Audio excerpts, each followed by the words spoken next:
Welcome to 90 Day Fiancé, Before the 90 Days, Season 6, Episode 16, One Crazy Summer, and the last episode of the normal season. It looks like we'll have, I'm going to guess, a couple of weeks of tell-alls, maybe 2, maybe 3. I'll have to look at the calendar. We know that coming up next is 90 Day Fiancé, like just this, no variations, it's 90 Day Fiancé. If we recap it, will you watch? Oh. John does not want to. I kind of don't want to, specifically because we're in Sister Wife season and it's such a busy time for us. But we're trying so hard to build our 90 Day Fiancé audience. And so this is one of the ones that I want to watch. Gino and Jasmine are going to be on it, which is definitely not a bonus. I can just sum it up. Jasmine's crazy. What's her name is not pregnant with Riley's child. That was all made up, of course. Dempsey. I guess we should get into it. Dempsey probably doesn't move in with the other one. Settler doesn't move in with Dempsey. Rosman gets dumped, and who are those? Misha and Nicola. Oh, yeah. The Catholics. Gets more obvious he doesn't really like her or women. Christian and Cleo should break up. Okay. And Kristen's abusive, and Cleo cries. Okay. The end. Okay, so, no, don't stay. Nice try, buddy. I am looking, probably got Cheeto dust all over my face. Is that what it is? All over my face. I'm looking forward, though, to the tell-alls or whatever, because I feel like at least some of this crazy can be turned toward other crazy, so I can get some of them to yell at each other. Pew, pew. And so that should at least be kind of nice. So I am looking forward to that. Our plan right now is to recap those unless we drop dead of exhaustion, because Sister Wife, really Sister Wives. Well, I guess it is only one Sister Wife, which is just called a wife. It's exhausting us, so we'll see. So who do you want to start with? I don't care. Okay, do you want to talk about the baby? Yeah, the not baby that's not real, because it's not. So Riley and Violet, we just kind of, he's gone home, all that. He says, yeah, you know, I got home a couple days afterwards, and she's like, started texting me all these nasty stuff and said it was over. I'm done, you're no good, you're done, I'm over. And then a few weeks later, she's like, I'm pregnant and the baby's yours. So he kind of gets together with his friend Tiffany, and is like, talks about it. And they're like, wait, what? Pregnant? And he's like, yeah, you know, so the last night before I left, she came back to the hotel, I'm guessing after the cameras left, and they slept together. Okay, Carlton from Fresh Prince. What? I don't even know that I believe that happened. Oh, because Carlton thought he was, a girl accused him of getting her pregnant, but he hadn't slept together. And he went along with it, and yeah. Turns out they didn't bump uglies. So, that's already really suspect. And then she's like, suspect. To say the least. Then she comes back and she says, I'm sorry, you know, I want a husband and a family. Pay for my doctor, but I won't go to any that you know. But then she said she was pregnant, and then first of all, dumbest thing in the world, he admits he had unprotected sex because he said he was taking a medication and the doctors told him there was like no chance of him getting pregnant. Now, I don't believe that's how the doctor worded it. The doctor probably said this will affect your fertility, so if you decide that you want to have children, you're going to need to come in and get some treatment so that you can have a better chance of fertility. The doctor definitely didn't say, hey buddy, feel free to raw dog it anytime you want. Dude, they lose their license for that kind of thing. So there's no way that was happening. But yeah, he's like, well, I don't know that happened. It's like, well, even a blind squirrel finds a nut once in a while. And it didn't happen. And then sometimes, you know, people also said, well, isn't she older? And I did think she was older than me. And I know that my chances of getting pregnant naturally without doctor intervention is incredibly low. Yeah, but bilking some ding-dong out of some money, probably a lot higher. Yeah, well, I was going to say, you know, women kind of have like a going out of business sale with their last few remaining broken eggs. The broken eggs, that's a joke from, I don't know, some show we did recently where the doctor was like, your eggs are old and bad. Yeah. He said to Mary. Yeah. Okay. So, yeah, so then he says, fine, if you know, if you're pregnant and the baby's mine, let's go ahead, I'll find a doctor who speaks English, I'll pay for everything, we just need to get a DNA test and confirmation. And she's like, no, I refuse to do that. So it's already like, Here's your sign. You know, Might as well put it on a billboard and light it up. Yeah, I mean, and I don't know what her game is. I don't know whether her game is that she just ran back to... It's the money. Well, no. Well, I mean, I get that. But I'm saying, like, I'm not sure if, like, she was already pregnant and she's like, oh, quick, if I sleep with him real quick, I can leave this as a backup plan. And then was like, the guy that she would, you know, was like, yeah, I'll take care of it. So she's like, screw you. And then the guy backed out and she's like, never mind, let's... You know, I don't know if it's that. I don't know whether she's not pregnant at all. And she's just telling him this. And she's wanting him to send her money for premarital care. And then she'll say something like she lost the baby. Which is just so cruel if that's the case. Well, she seems like a really great person to begin with. Well, and then at some point she told him, well, why don't we just, since I'm pregnant, why don't we just get married? And it's like, lady, you didn't even want to eat a meal with him. Like, none of this is making sense. None of it is believable. I hope they rake her over the coals at, you know... Tell nothing. Tell nothing. Now, if she's pregnant with this baby, well then, buddy, you just made the biggest mistake of your life. I will eat... A shoe? I mean, I won't literally eat a crow, but I'll eat crow. Because it's not going to happen. Metaphorical crow. Yeah. Okay. Dempsey and Settler? Ugh. Okay, so... This is... I mean... The most non-fight. So, reminder, last episode... Dempsey's like, I could see being pregnant, and Settler's like, oh, gross, babies. And Dempsey's like, wait, I thought you said you wanted kids, and she's like, no, I don't. No, never. That's we can't go on if that's going to be how it is. And Dempsey's like, fine, if we can't go on if that's how it is, and that's how it is. And they each kind of like Dempsey said, well, I asked Statler, and she said she was open to it, and Dempsey said, well, when I asked that. And so I assumed she was open to it, and Statler says, well, Dempsey, when I asked her, said that she was open to it, but I assumed that could also be a no. And so they go back to the room. One of them starts packing up. Yeah, well, at some point, it looks like Dempsey went into the bathroom for like 30 minutes. The screen said like 30 minutes, and then they come out and they talk. So I was like, okay, that wasn't that big of a fight. And then all of a sudden, Statler's like, well, maybe in a few years I'll feel differently. And I'm like, okay, then you can't complain in a few years if they're still together, which I highly, highly doubt. She's like running through this like tissue paper. You know, but you can't be surprised if in a few years Dempsey's now wanting kids and Statler's like, no. So then they go back to her place and they're like, well, so what's going to happen? And Dempsey says the stupidest thing I've seen all year, which is, yeah, you can go ahead and move in. And Statler's like, great. And as soon as that's said, cut to her in a talking head interview saying...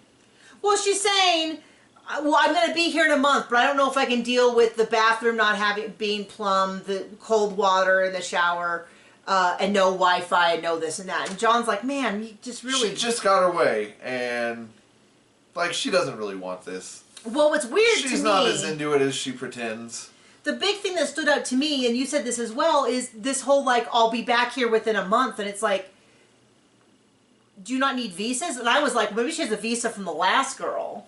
And she's just like, that's why tick, tick, tick, tick, tick, because this visa I have to use within a year, and it's now been 8 months or something. So it sounds like she's ready to move in. It seems like a terrible idea. Now, would I want to live in a trailer with no... I would live in a trailer happily, but with no bathroom and no hot water, no. But, funny, no one has invited me, and also no one has invited Statler. Statler looked around and said, well, this isn't quite up to par, but I guess I'll move in. And Dempsey's like, I'm sorry, what? You're what? So this whole situation... Seems healthy. Is kind of hilarious. Speaking of someone who's kind of hilarious, I'm going to talk about Amanda and Rosman. Oh. And the reason I say they're kind of hilarious is because Amanda is all over the tell-all being like, well, some of these people are crazy. And my first thought was, who in the world is she talking about? Because the only person I can think of who's awful this season, was Amanda. And then I realized she meant Jasmine. And she is right about that. I mean, yeah, I was going to say, she's not wrong. And also, don't look in a mirror. Yeah, don't make me side with Amanda here, because she's kind of awful. But Jasmine is awfuler. Jasmine is, I mean, she's really... Okay, I'll get to Jasmine when we get to Jasmine. Let's get to Amanda and Rosman. So Amanda has been mean. Mean girl. all the whole time, and now she's like, well, I'm gonna leave and I really need to lock down Rosman. So she goes out, she buys a bunch of stuff that all look like she literally walked in and said, excuse me, do you have a heart section? And they were like, yeah, over there. She's like, okay, a blanket. Just grabbed, kind of like if I went to CVS during Valentine's Day and just scooped off a shelf and was like, these are all things that mean a lot to you. And it's like a bear that says, I love you very, very much. And it's like a, I guess it wouldn't be, yeah, very, very much. There we go. Okay. Yeah. I said it, and even in my head, I was picturing like a raspberry. And I was like, wait, where did I go wrong? I messed up my own example. It's okay. Through misunderstanding. But so I got she there. acts like a teenage girl. So she buys a bunch of gifts, a pillow, a blanket. Now, I love a blanket. She printed out a bunch of pictures of them and put them in. I mean, it's cute, but it definitely feels like I was a raging bitch for 2 weeks, and now I'm going to spend about half an hour making it better. And she's like, and so he comes. Well, after bumping uglies. Yeah. Well, that wasn't cutting it anymore. So she had to step it up. So he comes back and he's in the interview and he goes, well, my heart says I want to work on it, but my head said that this is a bad, toxic relationship for both of us. Bro, that's not your heart. That's, yeah. It's a little lower. A little south of there. And so then they go out. You know, and then she's like really aggressive. She's like, so where do we stand, buddy? Let's get this show on the road. Have I done enough to make up for it? Remind you of anyone? And then, what? Dempsey? Dempsey and Settler? Yeah. Not Dempsey, Settler. Settler of Dempsey and Settler. It's really interesting to me how over time I start to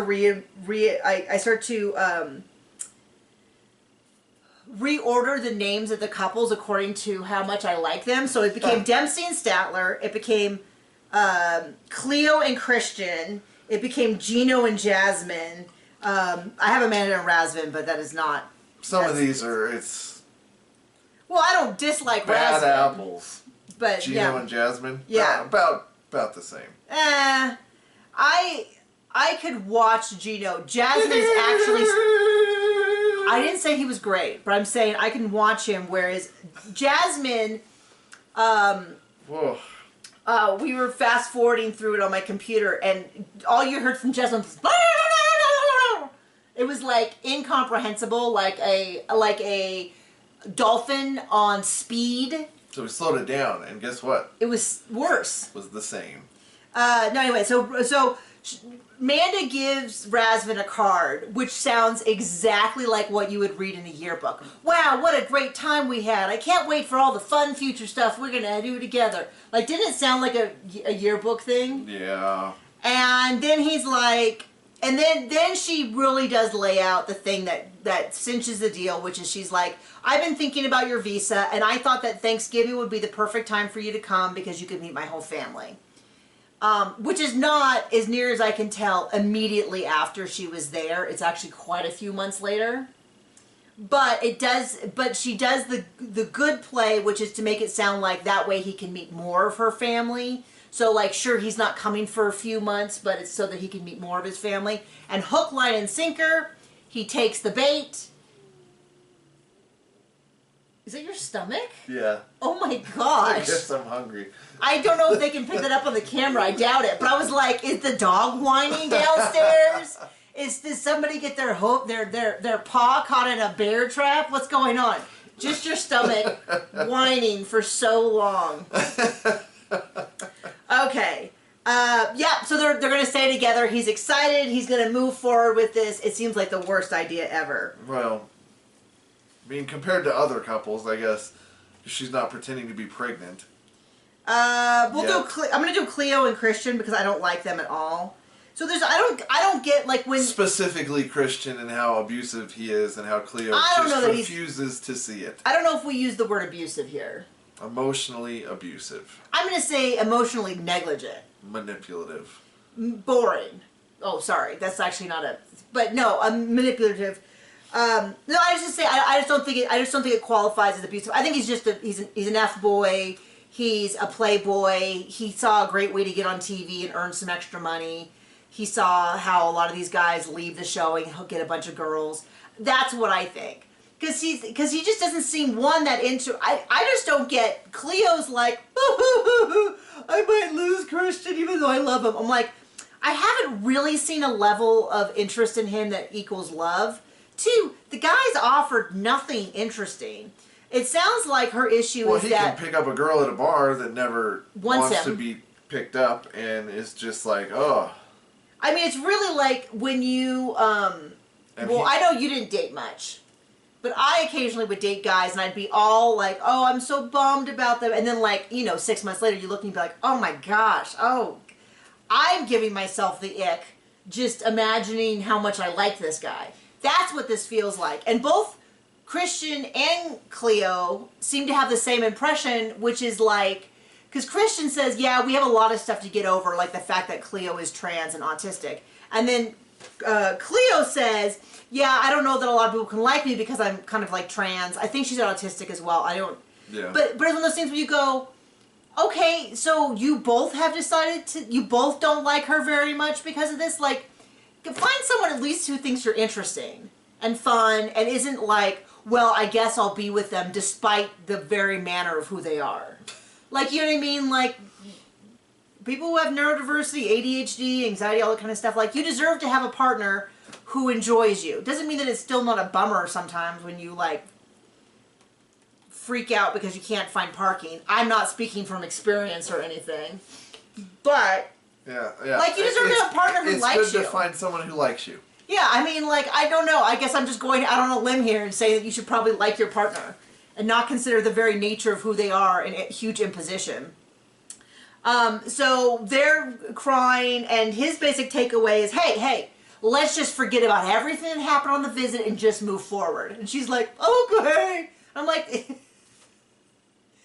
let's forget about everything about you that I've known in person and just keep moving forward. And I'm like, okay, I mean, if this is the guy you want, then I guess go for it. I am not impressed. And I would say that being alone would probably be a healthier thing. But whatever. So they leave. She takes his favorite hoodie, which is kind of funny because it's just it's like not even a, like a special hoodie. It's just like a black hoodie. It's like, well, okay. And all that, and then he does a whole, like, I want to say not Casanova. Casablanca. I'm like, Casanova. He thinks he's Casanova. But he's like, oh, see you around, kid, or something like that, and then takes off. And I was like, boring. Okay, so, we'll just go with Misha and Nicola. Oh. I still don't get them. They don't seem...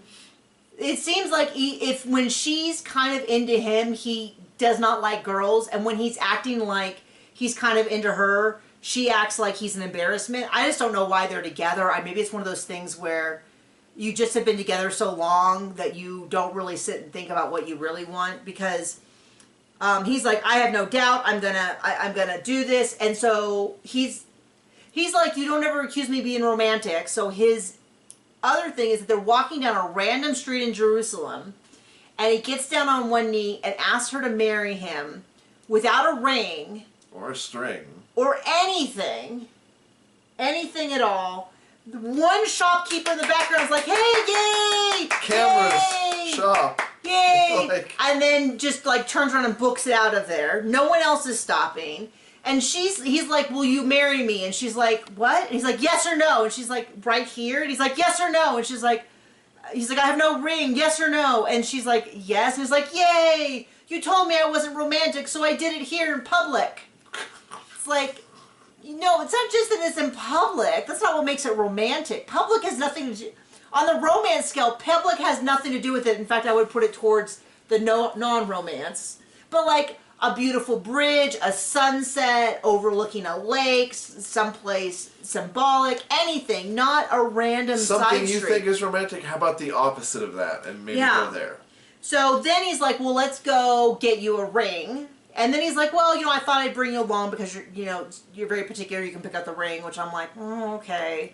I mean, not the most... How romantic. And then he goes on and on and on about the price. And the guy's like, well, isn't she worth it? The more you invest in her, the more you get back. Which, no thank you, buddy. That's I'm going to pass on that. That's called prostitution. Like that's weird. And then so they do that, and she keeps on. But this is where it gets really confusing, because then she talks about how she can't get the K-1 visa until she gets an annulment from her church, which is absolutely not true.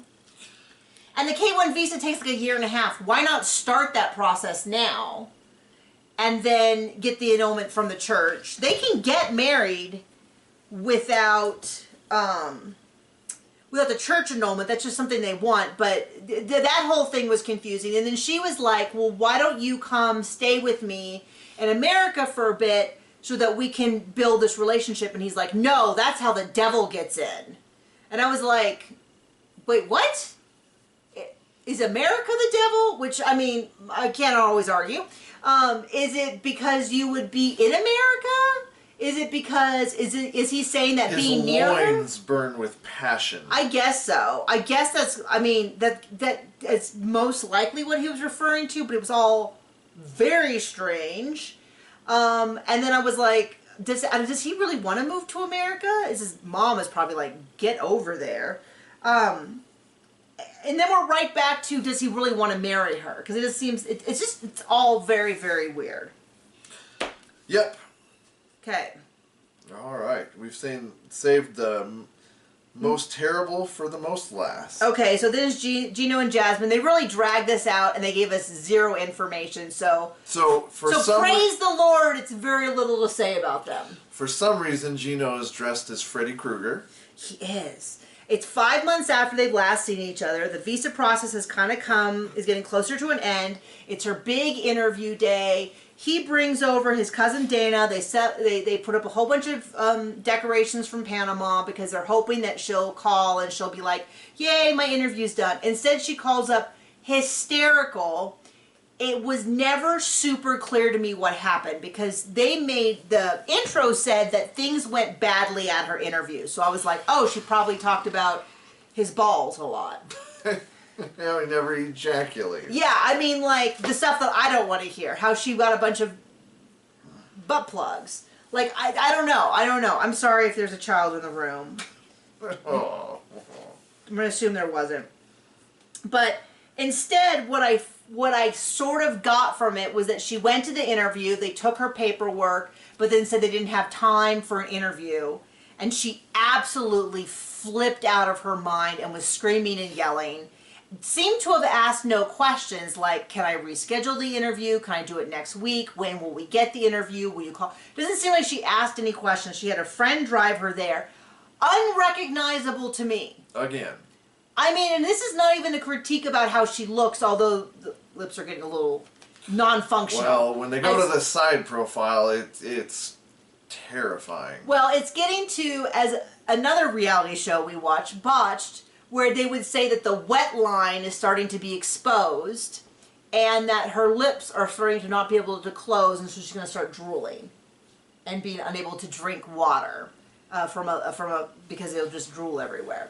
But I mean, if you had told me this is sort of like the two Darrens on Bewitched or the Aunt Vivian on Fresh Prince of Bel-Air, where they swap them out. Okay. If they were swapping out Jasmine's, now I'm tracking. I wouldn't. Who would notice? I mean, at this point, they could swap in someone new. I saw the preview for the new 90 Days Fiancé, and I was like, oh, another random couple. Wait, is that Gino? Did Gino get a new girlfriend? And then I was like, oh, that's Jasmine. Now, she does look nice, but she continues to look nothing like herself. And I showed it to you. I'm like, you won't believe what Gino and Jasmine look like. And I showed it to you, and you're like, who's this person? Wait, is that Jasmine? Like, genuinely makes no sense. So here's the deal. We know she makes it to America. So it was like the idea of playing this episode after the commercial for the new 90 Day season comes out just completely defeats the point, because I was like, oh, so it went badly? Well, we know she gets to America, so it's no big deal. And that's it. Until the tell-all. That's the episode. We will see you, I don't know. We'll see you when you see you. We're always here. We always got some videos going on. Thank you for joining us on 90 Day Fiancé. Bye!